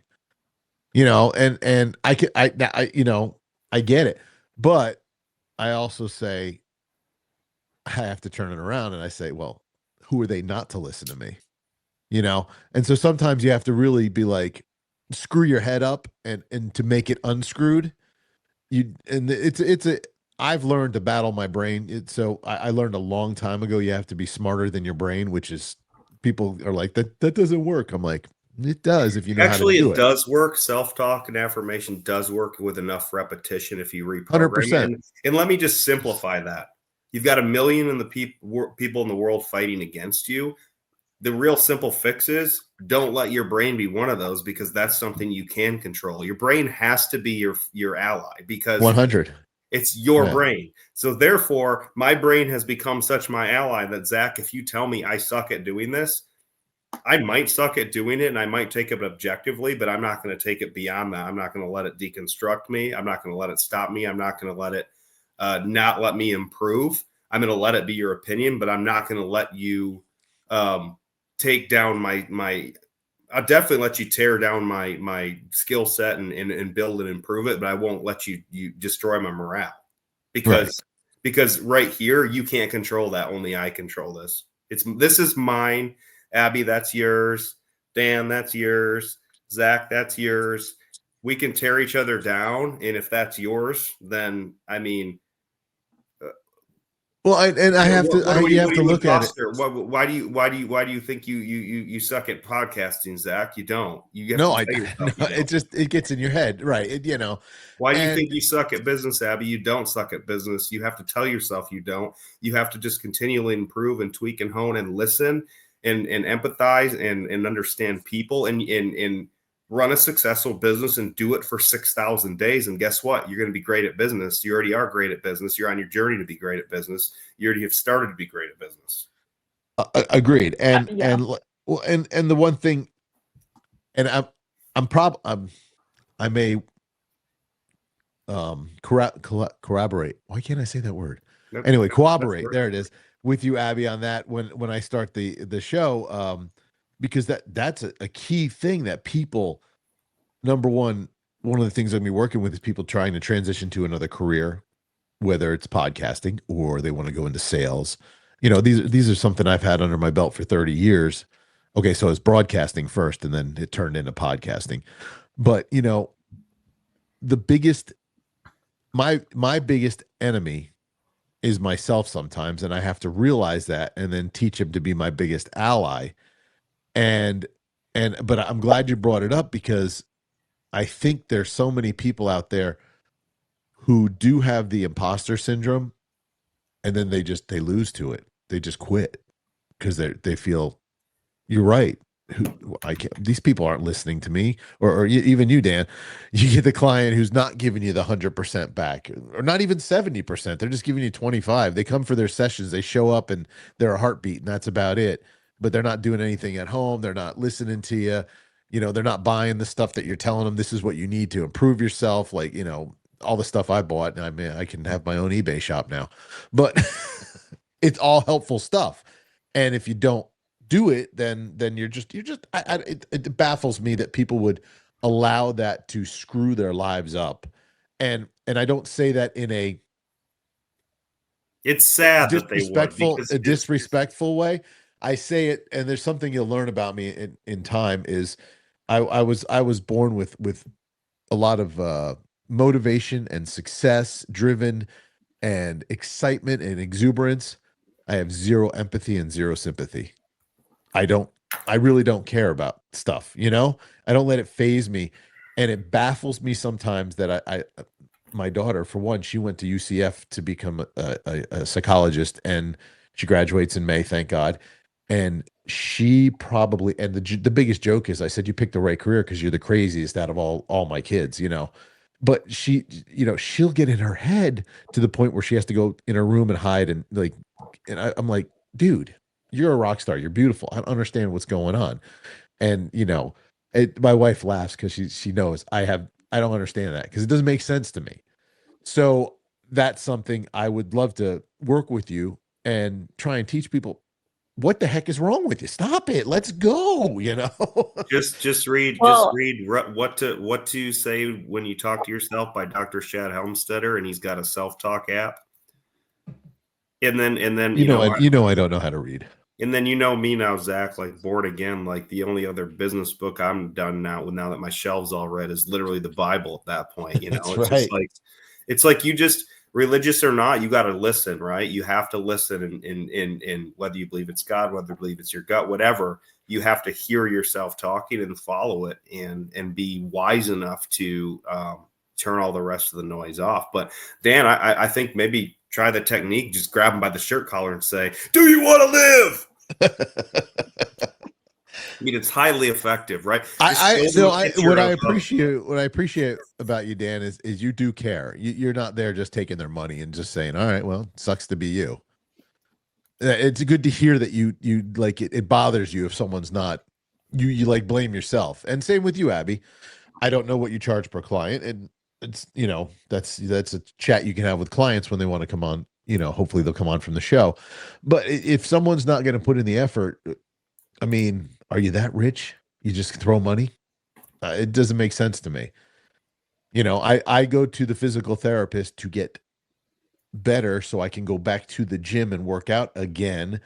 And I just didn't say I like Dan enough to give him a paycheck every week, or every month, Well, So, I mean, Zach, come on, that's human nature. We like $100,000 cars, and we don't like to get the service done on them, right? I mean, I mean, I take care of my cars.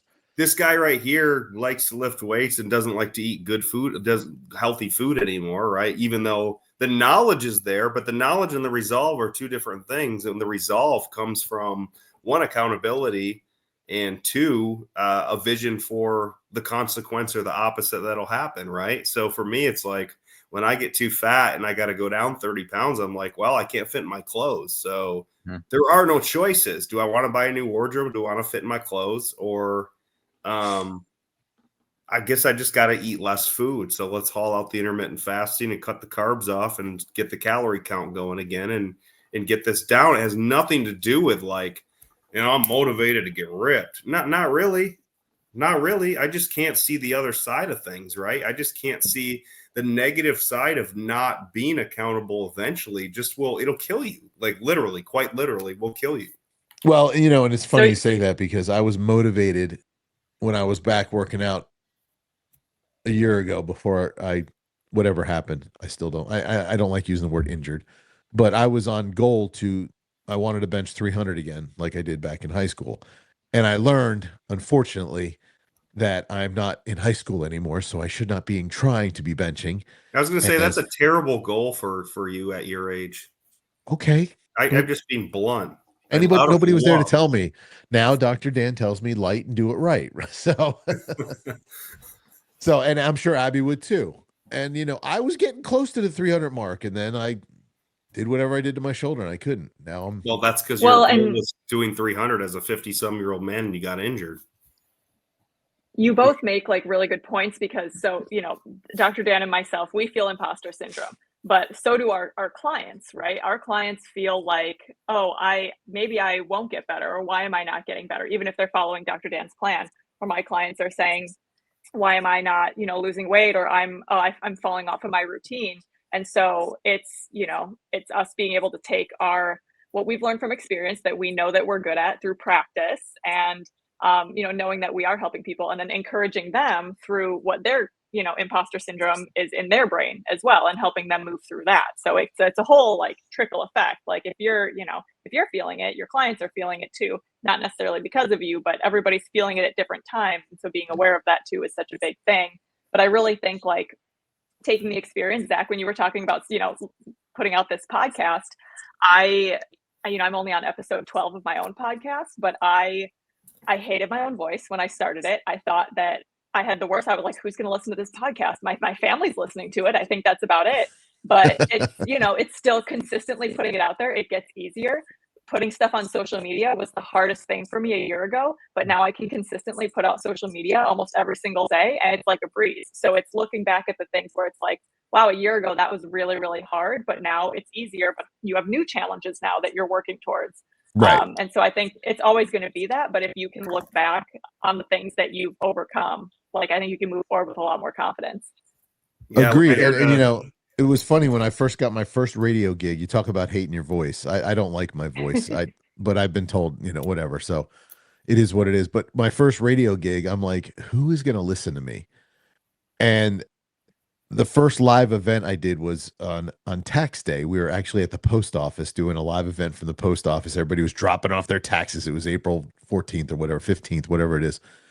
And I would say something and people were like, oh my gosh, you're Zach. And I'm like, how the frick do you know who I am? They're like, they were asking me for my autograph. I'm like, oh, what? I'm just a dude playing country music. What are you talking about? And it blew my mind. And I'll never forget, I had a girl won tickets to Brooks and Dunn show. And I talked about, so I used to tour with rock bands as their security. And so I knew Brooks and Dunn. I toured with them for a while. And I was talking about them and she won the tickets and you had to come to the station. And so she wanted to meet me. So I come out of the sound booth. I got long hair. I got a hat on. I'm wearing a 9 Inch Nails shirt, camo shorts, and sneakers or Vans. It had to be. I always had Vans on. And she's like, "Hey, I'm here to see Zach." I'm like, "How you doing?" She's like, "What? You're Zach?" she's like, I go, "What'd you expect, a cowboy?" I said, "Come on, stop it." She's like, "But your voice you're so country." I'm like, "It's called acting. I am definitely not country. I'm from Jersey." That's just how I talk when I'm on the radio. You know what I'm saying? Here comes Garth Brooks. And it just blew my mind. Like when you crack the mic, there's millions of people listening. And I hope with podcasting that's going to turn into that too. But you crack the mic and you're like, holy crap, these people are actually listening to me. And I don't even like listening to my own voicemail, Do you know why that is, Zach? You've got the voice of an angel. Thank you. So check this out. Like I heard this at my big conference last week. Mr. Derek Zach has a little crush on me if you didn't notice. Oh, it's major. You have no idea. I look up to you. We do text and dude, we probably communicate like 27 times a day. Yeah. Don't ever That's how we roll. Customers. That was a joke, Zach. Thank you. One of the best lines I heard at my conference last week literally was, the devil only shows up when you're doing something right. Meaning what that means is growing's hard, right? Having imposter syndrome is really a symptom of feeling uncomfortable because you're doing something to grow. And every single person in the history of the world goes through that when they're developing their expertise and they start from nothing. And it's literally a feeling of growth until the things you just described, Abby, like literally things I would have done a year ago. Well, another principle called the slight edge would say you do a little every single day. And it just like weight loss, right? Look in the mirror every day, you see no changes. But the first picture a year later, if you've been eating at a 500 caloric deficit, is a 50-pound weight loss. You're going to look substantially different, but you won't see it day to day to day. Right. That's why they say you shouldn't weigh yourself every day. But excuse me? Oh, yeah. Water, of course not. That screws your head up big time. Once a week, same time. No big deal. Yeah. But it's true. I mean, it's at the times when you're growing where the pain is the largest and the discomfort is the largest. And really, I think for me, what I've experienced, I don't know if y'all can relate, but that comfort zone is such a beautiful place for some time. And then there comes a time where you're not growing. And as a result of you not growing, it has a direct impact on your business, your relationships. And I probably had a 4-year period where I was literally in Valhalla, like just, semi-retired and business. I hardly have to work and all this, blah, blah, blah, blah, blah, blah, blah. And the next probably year and a half was probably that time of just comfort where I wasn't putting myself through that and suffered because of it, right? To where it's like, hey, I got to grow again. I need a mentor again. I need to be reading again. I need to be doing stuff that I'm uncomfortable with, having client conference calls, getting on the phone. I have to do that stuff. And I don't want to do that stuff. I want to be comfortable. But I've been the most comfortable in my life and been the most depressed. And I look back at it now, I'm like, what the hell was I depressed about in that moment of time? I had time and money. Doesn't everyone want time and money? Isn't that like the dream of life? It is, but if you're not growing, it's not good enough. Like it's your psyche and your human nature isn't going to put up with that. Mm-hmm. So I think imposter syndrome is, I really do feel it's a sign of you developing yourself into exactly what you'll be. It's just your self-talk of saying, I became this person this year, and then doing every day until you look back and you're like, like writing a huge paper and you read it and you're like, I just wrote that. That was good. I could never have rewrote that. What I must have had a moment of motivation or inspiration and typed out 20 pages and I go back and read it. I'm like, this is great, but I couldn't do that again. Right. But that was a time of growth. So quick question for both of you while we're still on the imposter syndrome. Well, Dr. Dan and then Abby can answer. When you started your business, was it guns blazing, balls to the wall? And how soon before you just thought this is the stupidest thing I've ever done, I'm throwing in the towel? Or did that take a while to get to that where there are times where you're just like, I'm done. And I know you said that, Dan, but was it in the beginning or does it hit you later on as a business? It was later on. In the beginning, I was pretty much motivated for the first year because things were new and exciting and right. Everything was moving the needle forward because like there was just so much to do. And you got that new shiny car. You want to go out and drive it all the time. Yeah. Yeah. And now it's like I have to kind of pinpoint like what the bottlenecks are and what's the priority and what needs to be worked on and not have shiny object syndrome. Right. But keep the shiny object syndrome so you don't get the, depressed syndrome where you want to throw in the towel. Right. You got to find the balance, the best of both worlds. How about you, Abby? Was it the beginning or was that balls to the wall, guns blazing? Yeah, so similar to Dr. Dan, it was later on when it started to get really hard. So as soon as I left the office that I was working at, all my clients came with me. They were excited to work with me on my own. And so I went into, that was in like October, November. So going into the new year, I had a full book of clients. And Nice. I had those clients for about 10 months. Right. And then the holidays came of last year. The holidays came and people started to drop off. And I started to go, oh no. And then the new year came, and I don't know what happened this year. The gyms were not full, and no one was making New Year's resolutions, and I didn't gain a single new client from the New Year's thing. And I was like, crap, like I don't know. And so that's when I started to really start to question everything. But really funny story about the year 2023 when I started my business. Going back to what Derek was talking about being comfortable. I created a vision board. I was a vision board girly for a little bit. That was the last time I made a vision board was in 2023 because I wrote comfort on it. I wanted to have the most comfortable year of my life. I was sick of trying. I was sick of being uncomfortable and busting my butt. And that was the year I started a business, and it was the most uncomfortable year of my life. And then I stopped making vision boards because it was not working. That's tough. I mean, I get it. And yeah. So you're not alone about January, Abby. Every Zach's business, my business, even into February. I mean, it's been awful. It's been absolutely atrocious. I had a fabulous January. You didn't. I did. You did at the very end, Zach. Come on, you were lagging, bro. You got to. Come on, Zach, make me feel better, man. All right, it was rough. Well, I'm gonna tell you, Abby, our January and February was atrocious. I mean, I've drained $60,000 of my own money just in those 2 months on that, and we have a well-established business that's massive, this and that, and it just didn't matter. There's so many factors going on right now. It's just, and you got to be careful. Like, you can't blame your circumstance on externals, but you have to understand the externals enough not to let yourself lose focus and keep improving yourself and building your business. So I understand the circumstances from August to now has been crazy. With weather has been weird, kind of cold. There's election, there's political stuff that sends people all over the place. There's hurricanes. There's, the financial situation of the country, really a crisis, to be honest with you.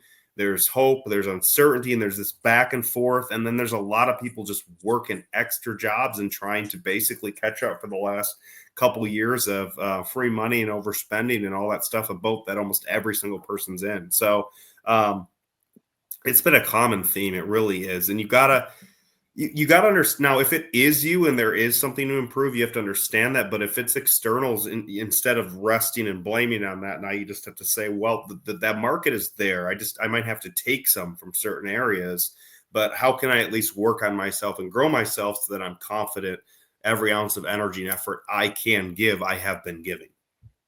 And don't they also say, like, what is it, the first 2 years or 5 years of a business is like the worst time? It's the hardest. Do you know what that? I don't remember what that stat is. It's either 2 or 5 years. I mean, it's every. I've heard the first year is the worst. The second year is the second worst. The third year is the third worst. I mean, it just like I've heard that if you make it past 5 years, you're. It's not that you're golden, but that's a big milestone. That's a mark. Warren Buffett would say, if you're not profitable by year 3, pack it up. Obviously, the first year sucks for most people unless they're just one of those overnight, sensations. But the first 2 years is kind of when you're building your main clientele base to get that repeat business, and we certainly noticed that I think, we're just. Zach, what are we doing? Finishing year 3, something like that. And I've noticed so much of that is reoccurring, but now you're like, if your sales are down, you're like, man, I made those 2 years and I've got that recurring business. Why am I not getting new acquisition? Is it me? What are we doing wrong? And you check your metrics. Are you getting reviews? Are people loving what you're doing? And if those are all true and you're still not doing, I mean, it can be tough mentally. Like, I watched our reviews go over 2,000, just shining incredible on Google and repeat customer insane. And then there were so many months in record months last year, followed by 7 months of hell. And it's like, what's wrong with me? What's wrong with us? And you got to talk to other businesses and people too, right? In your space, you have to have relationships with people who compete with you, people that complement you, people that share your same brand, people that use the same products you use, do the same thing. You got to really have a pulse on what's going on. And so for me, it's like, what other franchisees doing? Okay. What are competitors doing? What are other markets doing? And it's like, when I start hearing common themes, it's like, I feel better that it's not me, but I still got to go out and take that. So I'm not going to let that, I'm not going to let that take me over, but it still means there's problems we have to solve and go out and do it. And that's just business. Will take you. I'm going to switch gears. I'm going to switch gears for a second. Switch it. Because there might be people who are watching who are looking to get into medical or physical, whatever. What do you guys do to get a client walking through the door? Now, I know, Dan, you did Facebook marketing. You've done Google. I think you did Google, right? Yeah, right now I'm doing a Google campaign, but I mean, building relationships as a small business in the community, it's like just nurturing relationships, and I do a lot of networking. What's your go-to networking? Do you do meetups or do you do Chamber of Commerce? You do I'm in a BNI group. I was gonna ask you, do you do BNI? Yeah. So I've been in BNI for 2 years now. Lucky enough that the BNI group I'm in has doubled in size since I've joined. So I was member number 38 and now we're at 80 people. So it's been really good for my business. I'd say I get 25% of my business from BNI. But also just being around that energy, a bunch of other entrepreneurs that I can lean on and, ask questions to people that are more experienced than me. Because BNI, you got to be dedicated, man. You got to be there at the breakfast and it's once a week, and then you have to have the one-on-one meeting. And they track everything, but it works if you work it. It really does work. Right. I was in it with one of my other companies, but this company asked me to. My manager thinks it's a joke. He doesn't like it, but they said, "Why don't you go check out?" There's one in Winter Park. I got invited to, and it's a huge BNI, and I just. It's not for everybody. No. And that's usually where I shine in something like that. Yeah. Like I joke, I was joking. I think I was telling Derek when at the expo, I just walked around meeting people. I became friends with anybody who talked to me. And it was so cool. I was like, I could go to one of these conventions every week. That's how Abby and I met. We sat next to each other. They were the only seat that was open. I said, "Is somebody sitting here?" And she said, "You are." I said, "All right." I said no. She said, "Yeah, my husband. Now go away." My bad. No. She could tell I was not a threat. I had a backpack with my butt pillow with me. Dr. Dan, my tushy cushy. The goatee makes you look like a man of God. Yeah, that's what it is. You just like Moses or Elijah Abraham. Jr. How about you, Abby? How do you get that client walking through the door? What's your go-to marketing?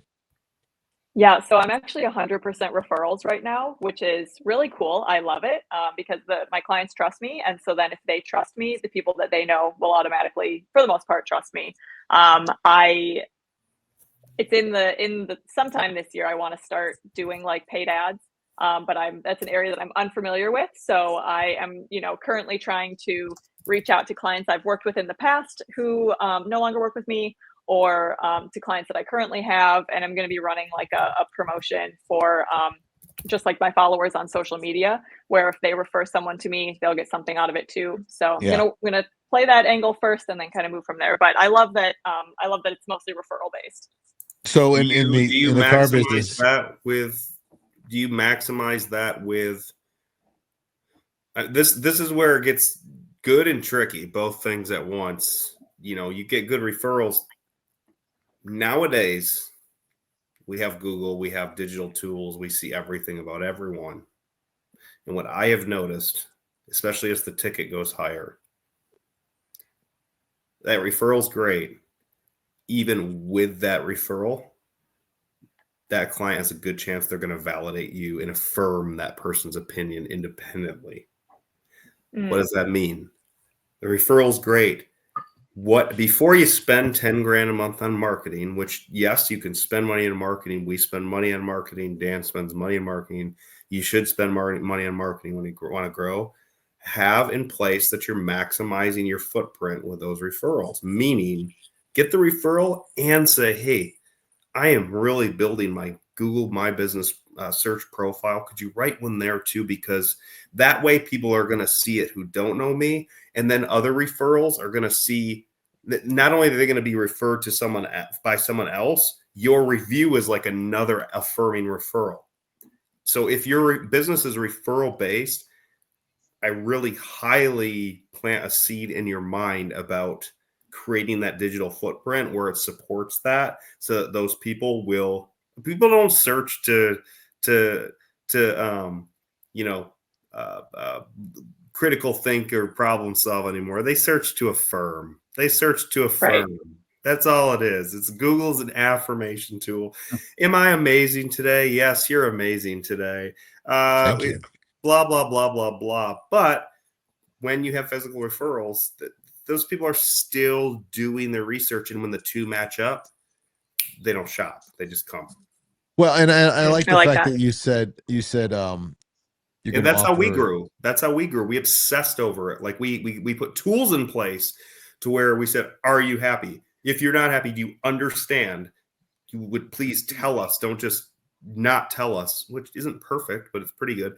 By the way, we'll send you a review link. Could you fill that out? Like very intentional, customer by customer by customer by customer, thousands of customers. And in our business, we got more Google reviews for our business than any business in probably the history of the world for our business type. Zach can affirm that. I mean, He harassed me till I wrote a review. It was terrible. Yeah, absolutely. Like a gun to his head. I was like, Zach, do I'm this. like, bro, stop texting me. Go away. Do it or I'll break your windows. Are these your kids in my trunk? What's your business? I don't think you've said. I own Turbo Tint Orlando, so it's a window tinting business. Oh right, yeah, exactly. And Okay. Yeah. And so March. Show 15th, us your tint. Show us your tint. So March 15th is our third full year, and I think we're at 2,031 Google reviews. Okay, Wow. So like small business. Now, if you're Disney, that happens. If you're a small business, that doesn't just happen, right? It has to be super intentional. Like the tools are in place, the referrals are in place, everyone's encouraged. Hey, you like us? Tell a friend and shout it to the world, because now your friend and the world knows. And when the whole world knows, and now their friend refers, they're gonna be like, "Oh my gosh, I already knew you were awesome. I already looked you up." Duh. They're just, instead of gonna take 12 minutes to call you, they're gonna call you in 2 minutes. Like, So Abby, I like the fact that you said you're going to offer something on your social media for referrals, which is great, because when I was in the car business, we called that bird dogging. And I worked for one dealership that actually would pay $300 bird dog, which is huge. Normally it's $50, $75, $100, whatever, but $300 if the guy came in, someone else came in and bought a car. And that guy was very successful. Now, what he didn't tell you was he padded it in every deal, so it was there regardless. It wasn't like we were losing money. but I mean, it was just amazing that, just if I go, so I'm really not a big fan of Yelp. And I'm going to tell you why, because everybody goes on there. Every Karen has a Yelp account and they want to just go in and complain and complain and complain. Right. If you read the Yelp reviews about the company I work for, you probably would never have me come out there. But then you look over to Google where we have 15,000 5-star reviews. It's a whole different ball game. So, I just that's what I meant by it being a double-edged sword. Just be careful, right? So I would rather build the business based on referral. I love going to a client's house and they're like, "Hey, so and so down the street, you took care of them," and I'm like, "Oh yeah, I did." I was at one today, and the lady's like, "Did you do my neighbor next door?" And I was like, "Who's your neighbor next door?" She's like, "I don't know." I said, "Let me go look." I said, "Oh yeah. I just did her the other day." So I mean, it was, it's really cool. She's like, "Well, I got your number off the sign," which is great. It's not the best referral. I rather word of mouth. Well, Zachary's everyone team would. did an amazing job. Everyone would love to get rid of digital footprint because you're susceptible to the Karens. But if you build a big enough reputation and you get a Karen and you respond how a business would respond, which is solution based, hey, that sucks. I just go burn their house down. The people will read that, and people are smart to say, "Oh man, this one's a freaking piece of work." Mm-hmm. I'm hoping I get you a bunch of referrals, Dan, from this show. That'd be awesome. Then I can come see you in another year for a free. I get most of my business from Google reviews, honestly, and I'm very intentional about building that up. Like on the first of every month, like I have a list of like who hasn't left me a review yet. I'll text them, send them the link, and so like I know that there's like 2 other practices in Orlando that have more reviews than me, and they've been around way longer. Mm-hmm. So, well, it's funny. I haven't even bragged on you, Dan. Weren't you the physical therapist of the year in Orlando last year? Yeah, I got Orlando's best. Yeah, he got an award. 237 5.0, baby. Yeah, baby. Look at that, freaking unbreakable. That's awesome. That's really good. I know I wrote you a good review. You and LA both wrote me reviews. So I appreciate that. Yeah. Well, you probably would have broke my knee next time I came in. Here, try this. Oh, I'm sorry. Did that hurt? Nope. I didn't feel anything. Well, that's good. I mean, I love to hear that. And I like, the grassroots, but we also know we have to make a digital footprint. Now you both are you're going worldwide because Abby, because you're going to be using, people Zoom and all that stuff, but you still want that digital footprint in the Tampa Bay area because you want people to, send their friends, tell a friend, tell a phone, tell everybody. And then Dan, obviously you're going to be here in Central Florida. What is do your clients drive far to come see you, or is most of them around like, me, Apopka, Altamont? No, I have a lady that drives from Titusville. I have one lady that drives from Kissimmee. So I have people that drive. That's awesome. Awesome. I can get someone in the door for that evaluation. And the evaluation goes well and we click and they're understanding how I'm presenting things. Usually they want more. If I can get people to come in for the first visit, usually the conversion is pretty good. I remember my first visit, it was raining so hard I couldn't even see outside. I remember that, yeah. And I came back. You came back months later though. Like you weren't a patient immediately. No, I think I wanted to bring LA to get her opinion. I don't usually pull the trigger on things without the boss's approval. Good man. Yeah, well. So you were the 1 in 1,000 guy who had to ask his wife and actually like follow through with it. That's pretty cool. Anything we have a threshold that if it costs more than this, we have to talk about it. Wonderful. That's exactly correct. And let me tell you what, the worst thing to do. Thanks I'm in sales. Sorry. He left me a review. Thanks, Eric. Oh, did he? I don't know what you're talking about, but what I'm gathering from this conversation, Zach, you just said that Dr. Dan is expensive, which must mean because he surpassed your threshold, which must mean he knows what he's doing in his posture. My threshold's $100. Come on. It says that I'm not allowed. My allowance. Well, I thought it was like $10. No, the allowance $100 for the month. No, it was just good bedside manner, and it was great. So, but and one of the things, the worst thing, I'm in sales, and one of the toughest thing to overcome is the one legger. Okay. When Mhm. I got to talk to the spouse, I got to talk to, and I have a hardcore sales trainer that works for the company, and he wants it, basically like, oh, do you wear the pants of the family, or who's making the decisions here? Blah, blah, whatever, that kind of guy. And I'm like, if you ever said that to me, first of all, I'd throw you out of my house, and you probably get hurt badly. You know, when I was in the car business, I was kind of a So what do kind of you do? slick How do when I you did avoid that. how do you avoid one-leggers? You can't. It's impossible. Yes, I'm you not. can. You cannot run fence estimates at night when people are home because it's dark. You want me walking around the backyard at 8 o'clock trying to measure something? I can't. I'm not I putting a don't care. spotlight on my head. I look. I actually would have customer. I've had people. The wives would be home, and they will FaceTime and walk around with me and their husband. It's great. That to me is, I've made a connection. And I don't have a problem when someone says they got to talk to their spouse. I have no problem with that at all. It's not an insult to me whatsoever.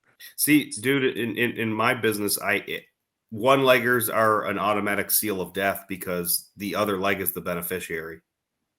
Well, If you don't have the other leg, you're missing the most important yeah, person. no, and I agree. I mean, You when I might was as in well the, not meet. I worked at a high-end dealership at one point in time, many times, but no, in Jersey, and I had a guy who was making a decision on a very expensive car. And he says like, I got to talk to my wife, and I said, hold on a second, and I pick up my phone and I call. He's like looking at me like, what are you doing? And we're in the middle of talking, and my wife answers the phone. I said, hey, I have a customer here. He's looking at this car. It's this amount of money. Is it all right if I sell it to him? And he's like, dude, you're an asshole. I said, You are. I said, yeah.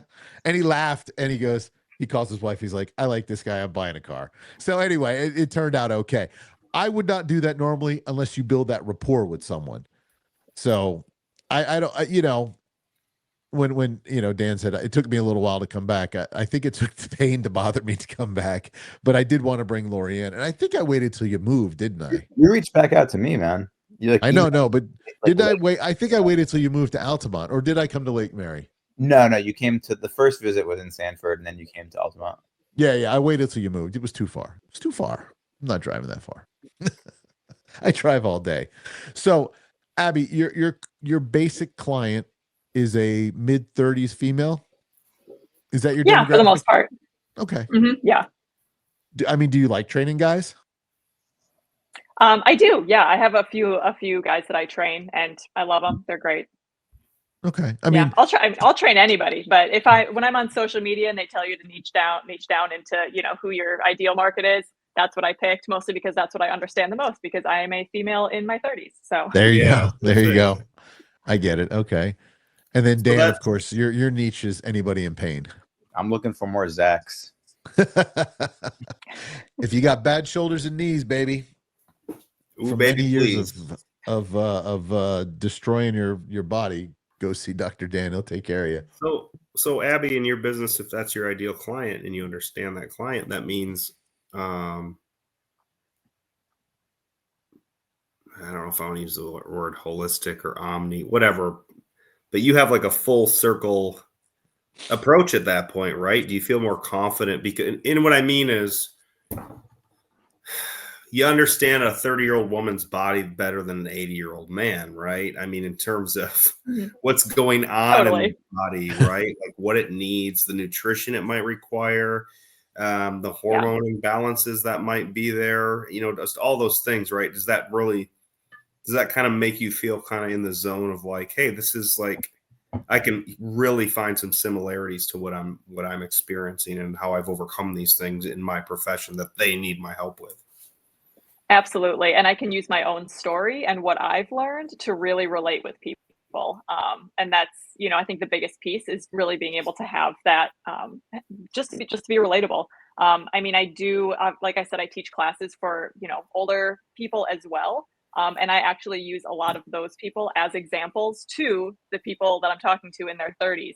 And I say, I want you to start now so that you age well, because I've seen the good, I've seen the bad. I'm sure everyone has. I'm sure everyone either has a family member or a friend of a family, who you have seen as they get older. It's they've not aged well. They've not lived a high quality of life. But then you've also seen the other side of it, where there's people in their 80s and 90s who are still taking group exercise classes and who are still living on their own and things like that. So Sure. I kind of use some of those outliers in my, when I'm talking to my primary people in their 30s, even people, 30 to 50.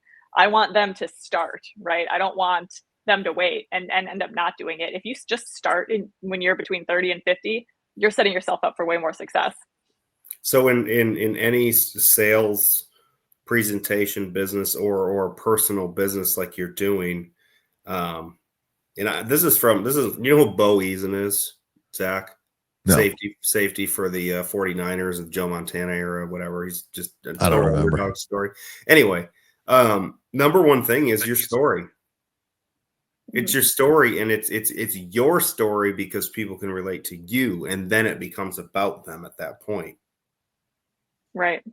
So if you have that understanding, and you let's say you have specific health things that you experienced in your 20s to where you are now, and you get that, and you can tell that story to that relatable client, that's the number one thing you can do to solidify the trust and, gain that confidence that, what they told me is what they mean. It's not blowing smoke. Right. That's awesome. Know your people. Become a chameleon. That's what I am. We haven't figured that out yet, what you are. A chameleon. I can be whatever I want to be. That's what my mama told me. Mama said I could do it.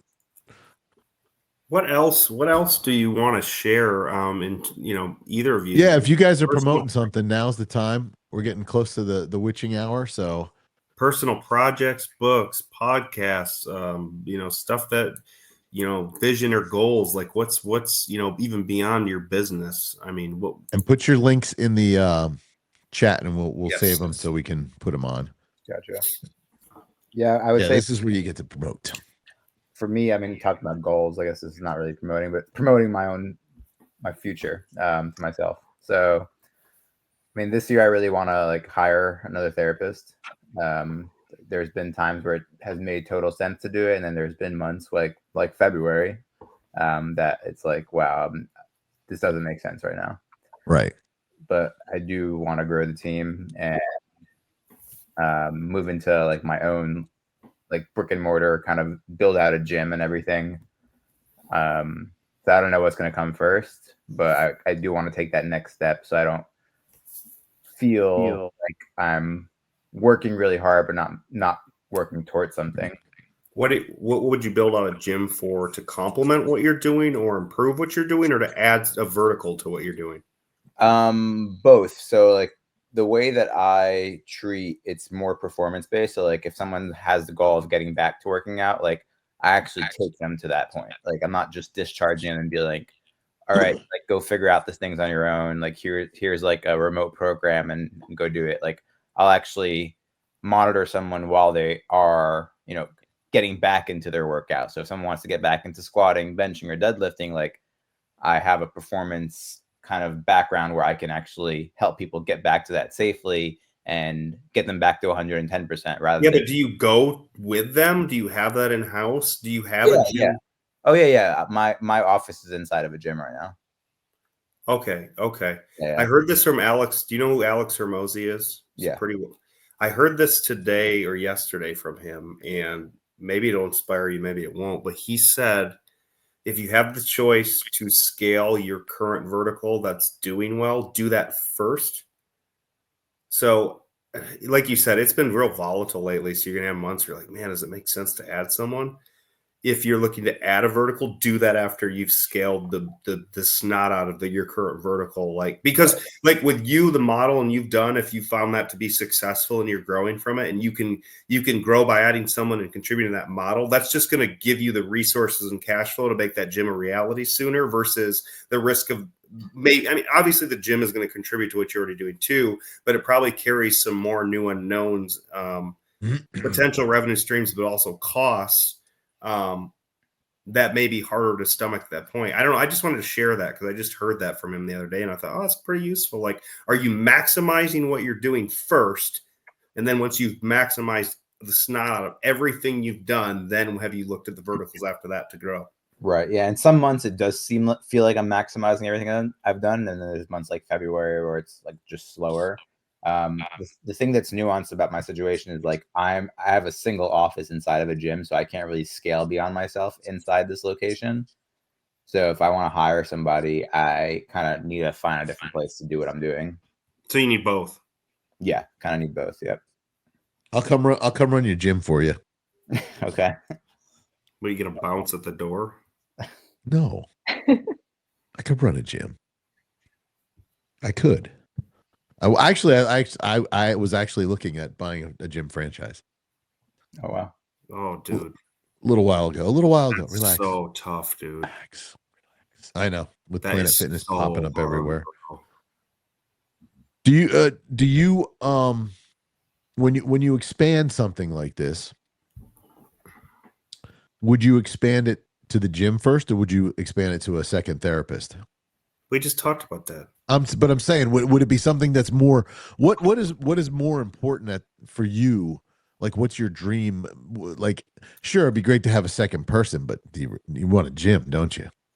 No, I think getting a second person is more important because Okay. I think I need someone to help me with the fulfillment of actually treating patients, so I can free up my time and work on things that require the business hat and not the clinician hat. Mm-hmm. So you can work on the business instead of in it nonstop. Exactly, because it's service based. So it's like if I'm seeing 7-8 people a day, that's 7 to 8 hours. That is just like technician work. So yeah, because you see everybody about an hour. I hope that it's not as difficult for you to find not only the person with the qualifications, but also the ethic and soft skill to fulfill that as it is in less professional fields. I would think with the level of education, it's 2025, but you don't want that person to be like, you want to get out of the business to work on the business without that person being someone who's not self-managed or, like who's not empowered to. That person has to be in the business as good as you are in the business, and that's really, really hard, especially when you own it, because you're always going to take ownership of everything. And that person needs to take that same ownership to, I know with hiring it, that's the most difficult part. It's not finding the skill set. It is finding the person who like literally takes the reins of ownership from you, and they just like, you just like shut up and do these exact things from an actual ownership standpoint. And then I will scale this. If you trust me, I will trust you, vice versa, back and forth. I hope that is a pleasant experience for you. Yeah, I hope so. I know that's a tough thing to do. and to touch on that, just like you were saying, Derek, I'll never forget the first time I became a GM, and the owner took me outside and says, "What does it say?" And I said the name of the restaurant. This was when I was in the restaurant business. Said the name of the restaurant. He goes, "No, it says Zach's blah blah blah. It's yours. You own it. You run it like you own it." And that clicked inside of me, and I said, holy crap. He goes, "I didn't hire you to be a babysitter or me to have to babysit you. I hired you to run this as if it was yours, make it a profitable machine, and do that."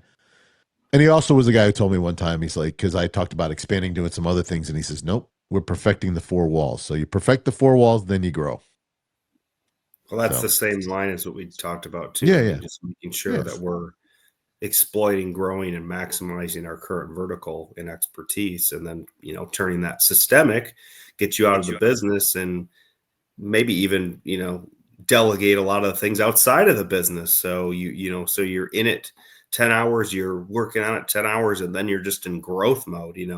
That's the business owner's dream. It's like to be in growth mode, because the operations are running on a system, and then the admin is delegated appropriately. And it's like, all you have to do is just say, how can we make this systemic and scale it?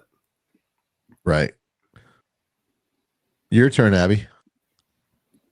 Yeah. Well, my little freebie that I have for everyone is, if you are someone who's looking to start your own wellness journey, figure out what fitness looks like for you. I have a free workout planner. It comes with a healthy habit tracker. So if you do want to track your food, if you want to track your exercise, your workouts, it has a full exercise index. So you can pick from a list of exercises and videos that I already have for you, and then plug it into the sheets that I have. So if you want that, I sent them the link, but it's at endorphinwellness.com/free-resources. And endorphin is spelled with an F, not a PH. So it's ENDORFIN wellness. Nice. Excellent. Why? And are you Why? looking to Why the F? Why the F? Okay, so funny. In college, one of our Origin story. This is the origin story, 100%. So one of the last classes that I took, our professor said, okay, get into small groups and you have to create a gym and you have to buy all the equipment. You have an unlimited budget, buy the equipment, figure out how to market, figure out all this stuff. It came with, how much space needs to be between all the treadmills, all the different things that we needed to know as gym managers. And so the two girls that I was working with, lovely girls, I love them so much. And so we came up with the name Endorphin. I don't remember if it was fitness or wellness, but it was Endorphin, F-I-N, because it was going to be in Miami.